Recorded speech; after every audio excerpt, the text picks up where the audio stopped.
Experiments recently conducted by Merle Lawrence, Princeton, and Adelbert Ames, Dartmouth, in the latter's psychology laboratory at Hanover, New Hampshire, prove that what you see when you look at something depends not so much on what is there as on the assumption you make when you look.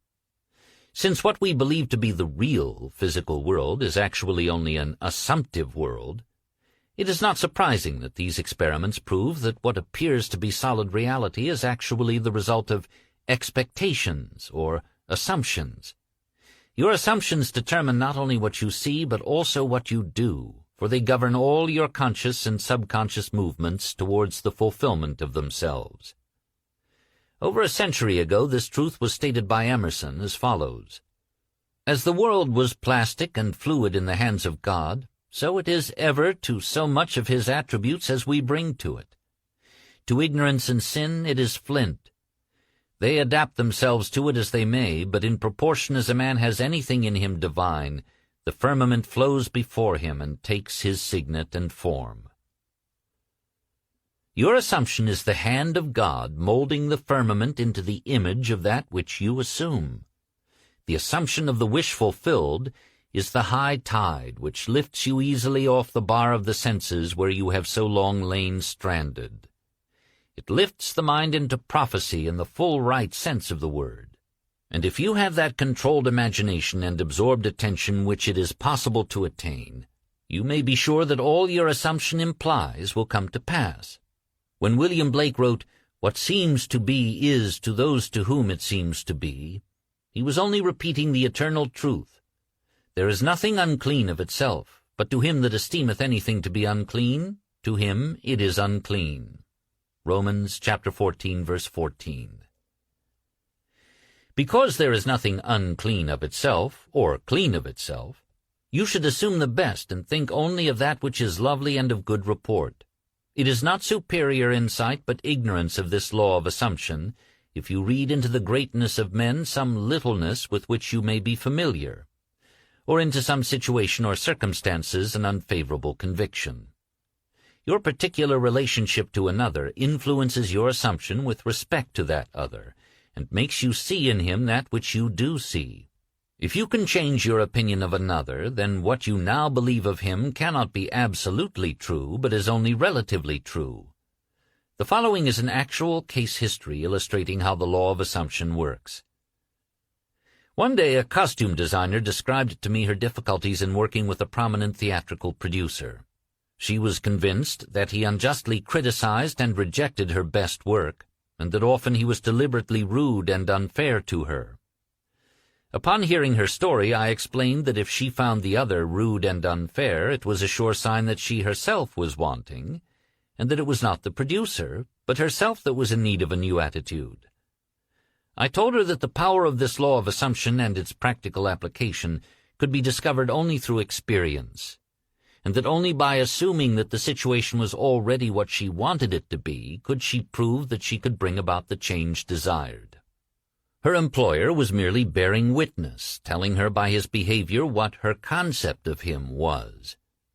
I suggested that it was quite probable that she was carrying on conversations with him in her mind which were filled with criticism and recriminations.